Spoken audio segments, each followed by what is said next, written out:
Bonjour, bonjour à tous et bonne année. Je crois qu'il n'est pas encore trop tard pour se souhaiter une bonne année, une excellente année 2018. Alors, déjà merci d'avoir cliqué sur cette vidéo.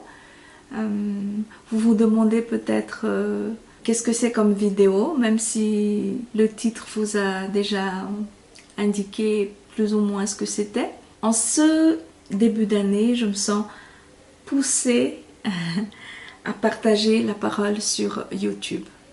J'ai vu quelques personnes, des sympathiques personnes qui sont dans cette activité, qui partagent la parole de diverses manières déjà sur YouTube et cela m'a inspirée.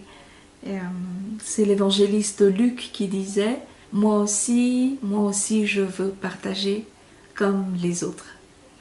Et je me suis dit pourquoi pas moi aussi je veux partager ce que je reçois de la parole comme les autres. Alors, ce n'est pas vraiment la première fois que je poste des messages sur YouTube. J'en ai déjà posté plusieurs, quelques-uns auparavant. Vous pouvez cliquer dessus pour les voir ou plutôt pour les entendre parce que ce sont des messages audio et on ne me voit pas vraiment ou je n'apparais pas vraiment mais on m'entend. Mais aujourd'hui, je change et je partage de manière, on va dire, moins cachée. Pourquoi? Parce que tout simplement, je me suis dit, je n'ai pas honte de l'évangile. Voilà, comme Paul, je n'ai pas honte de l'évangile, au contraire. Voilà, j'aime bien réfléchir sur un texte et je suis amenée quelquefois à partager la parole, que ce soit dans mon église ou dans différents groupes. Et d'ailleurs, les messages que je partage ont été donnés auparavant dans un vrai lieu, un lieu réel. Je me suis dit tout simplement pourquoi ne pas amener plus loin la parole, et voilà, je me suis lancée dans cette nouvelle aventure. Aujourd'hui, je vais vous présenter un message qui s'intitule « Le signe contesté ». C'est un message qui a été donné pendant la période de Noël que nous venons de vivre. Voilà, ça va être le premier d'une série de messages. Donc je vais essayer de poster des messages régulièrement. Et la série s'appelle « Vous avez un nouveau message ». Voilà, donc je vous invite vivement à vous abonner à cette nouvelle chaîne. Cela me donnera du courage de savoir que vous êtes de l'autre côté, ou plutôt que nous sommes du même côté, c'est-à-dire nous sommes du côté de ceux qui veulent s'approcher de Dieu et de Jésus. Voilà, alors abonnez-vous à ma chaîne. Et si vous voyez la vidéo sur Facebook, par exemple, je vous invite à vous rendre sur YouTube pour vous abonner et mettre un petit j'aime là-bas. Alors, sans plus tarder, voici le premier message. Que Dieu vous bénisse abondamment.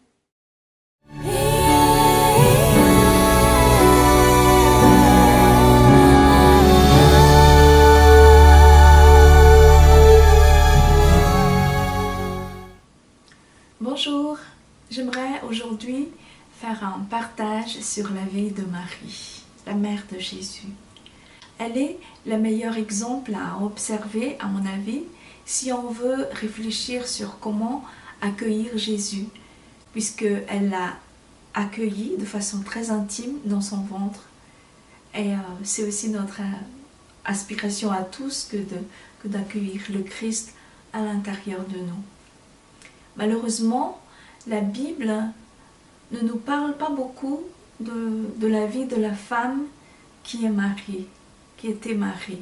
Mais le peu qu'elle nous en dit nous fait poser quelques questions. J'aimerais notamment souligner cette rencontre que Marie a avec cet homme qui s'appelle Siméon. Cette rencontre se passe environ un mois après son accouchement, après que Jésus soit né. Et donc cette rencontre se passe au temple. Nous allons le lire, c'est dans Luc chapitre 2, versets 25 à 35, selon la traduction écuménique de la Bible. Au nom de Jésus. Or, il y avait à Jérusalem un homme du nom de Siméon. Cet homme était juste et pieux. Il attendait la consolation d'Israël et l'Esprit Saint était sur lui. Il lui avait été révélé par l'Esprit Saint qu'il ne verrait pas la mort avant d'avoir vu le Christ du Seigneur. Il vint alors au temple, poussé par l'Esprit, et quand les parents de l'enfant Jésus l'amenèrent pour faire ce que la loi prescrivait à son sujet, il le prit dans ses bras et il bénit Dieu en ces termes. « Maintenant, Maître, c'est en paix, comme tu l'as dit, que tu renvoies ton serviteur, car mes yeux ont vu ton salut, que tu as préparé face à tous les peuples, lumière pour la révélation aux païens, et gloire d'Israël ton peuple. » Le père et la mère de l'enfant étaient étonnés de ce qu'on disait de lui. Siméon les bénit et dit à Marie, sa mère, « Il est là pour la chute et le relèvement de beaucoup en Israël, et pour être un signe contesté. Et toi-même, un glaive te transpercera l'âme, ainsi seront dévoilés les débats de bien des cœurs. » Un glaive te transpercera l'âme. Marie devait être très étonnée, plus qu'étonnée peut-être en entendant cela. Et le contraste est énorme entre le premier message transmis par l'ange quelques mois plus tôt et ce deuxième message. « Sois joyeuse, disait l'ange, le Seigneur est avec toi, tu as trouvé grâce auprès de Dieu. » Voilà, remplie, comblée de grâce. Une très bonne nouvelle qui la fera dire plus tard que toutes les générations l'appelleraient bienheureuse. Et maintenant, une mauvaise nouvelle. Un glaive te transpercera l'âme. Cela devait être très déstabilisant. Deux messages apparemment incompatibles. Qui croire? Si nous étions à sa place, nous préférions écouter l'ange. Entre un ange et un simple homme, on préfère croire un ange. Alors que, avec du recul, à la fin de son ministère de mère du Christ, Marie devait se dire que le message de Siméon était important, un message qui était à prendre au sérieux. Pourquoi? Parce que c'est une annonce à l'avance de ce qu'elle allait endurer. Et c'est très significatif que cette annonce se place au début de ce ministère de mère, de façon à ce qu'elle puisse se préparer, donc avancer avec confiance, qu'elle soit confiante, c'est tout ce que Dieu voulait. La signification même du nom du messager invite déjà à cette confiance, puisque Siméon veut dire celui qui entend Dieu. On peut lui faire confiance, il entend Dieu. Mais penchons-nous sur ce message si énigmatique. Jésus est là pour la chute et le relèvement de beaucoup en Israël. Il est là pour être un signe contesté. Et toi-même, un glaive te transpercera l'âme. Quel est ce glaive qui lui transpercera l'âme? C'est sûr que toutes les contestations, les critiques, les persécutions et finalement la mise à mort subie par Jésus vont aussi atteindre sa mère et lui briser le cœur. Cela est sûr. Mais comment ne pas penser à un glaive tranchant au moment où Jésus dit à sa mère qu'il ne la connaît pas, quand justement Marie elle-même est en train de contester face à son fils, face à celui qui est le signe contesté. Comment ne pas penser à un glaive quand Jésus nie la relation mère-fils qu'il y a entre eux? Aux noces de Cana, Jésus dit « Femme, qu'y a-t-il entre toi et moi ?» Ça, c'est un glaive. Plus tard, une femme dira à Jésus « Heureux le sein qui t'a porté et les mamelles qui t'ont allaité. » Jésus dira que ce sont plutôt ceux qui écoutent la parole de Dieu qui sont heureux. Ça a dû faire mal à Marie. Et que dire de la fois où Marie, accompagnée de ses autres enfants, est venue pour ramener Jésus à la raison. Pendant que Jésus enseignait, ils se sont dit, il est en train de perdre la raison. Les gens disaient à Jésus que sa mère et ses frères l'attendaient dehors. Mais lui a répondu, ma mère et mes frères, ce sont ceux qui écoutent la parole de Dieu et qui la mettent en pratique. Quelque part, il dit, ce ne sont pas eux qui me contestent, qui sont ma mère et mes frères.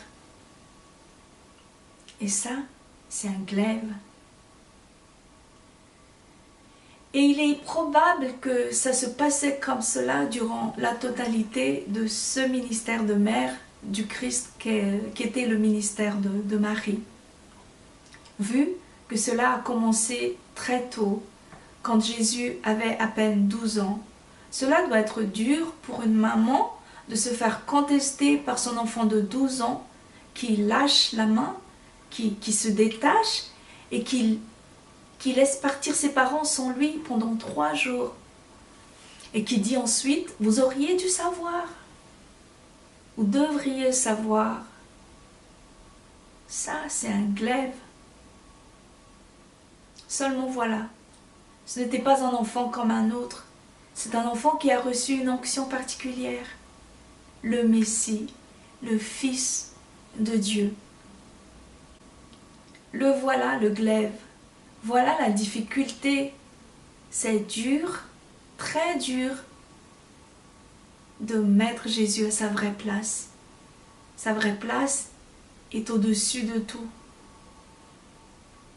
Marie, dont la Bible ne nous parle pas beaucoup, a dû souffrir pendant longtemps, comme l'a prédit Siméon. Elle a dû être plus d'une fois perdue, comme disait la suite de la prophétie qui disait que ce serait ainsi que seraient dévoilés les débats de beaucoup de cœurs.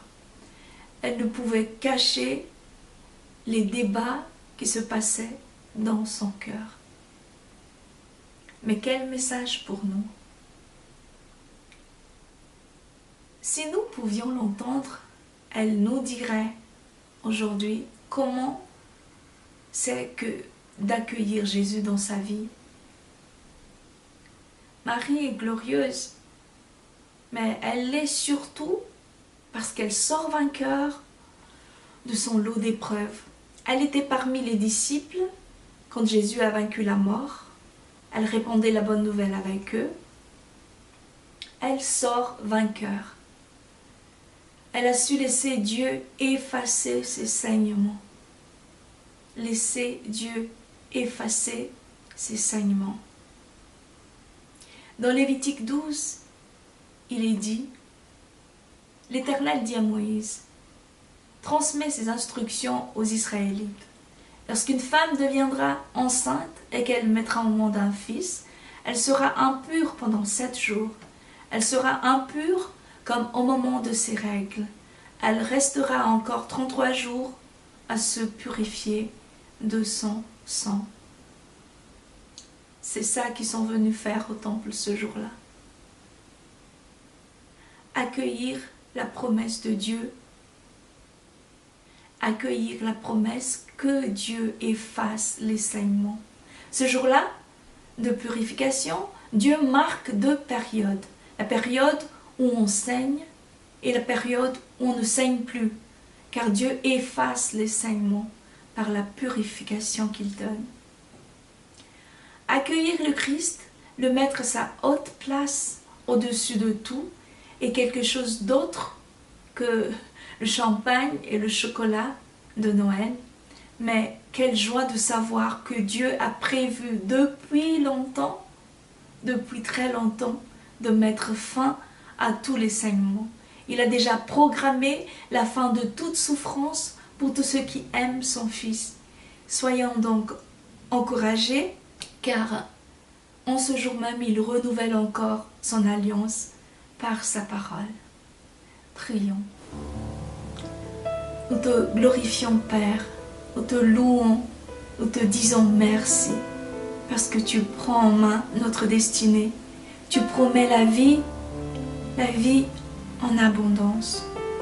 Peu importe nos difficultés et souffrances, tu promets d'y mettre fin. Merci d'avoir inscrit ta loi sur nos cœurs, même si ça nous fait mal.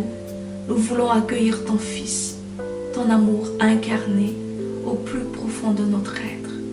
Merci notre Dieu. Amen.